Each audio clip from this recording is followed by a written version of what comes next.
O ayan guys, nagluluto ako ng mahang mais. Nilagyan ko lang siya ng kulay ube.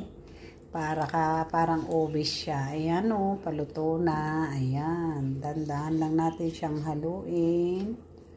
Para maano siya lahat. Ayan, parang ang sarap naman niya. Ayan.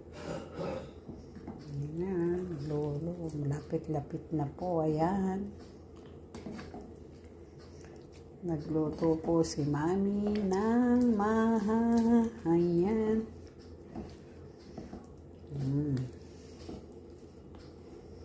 Ayan po siya. Antay natin hanggang siya ay maluto.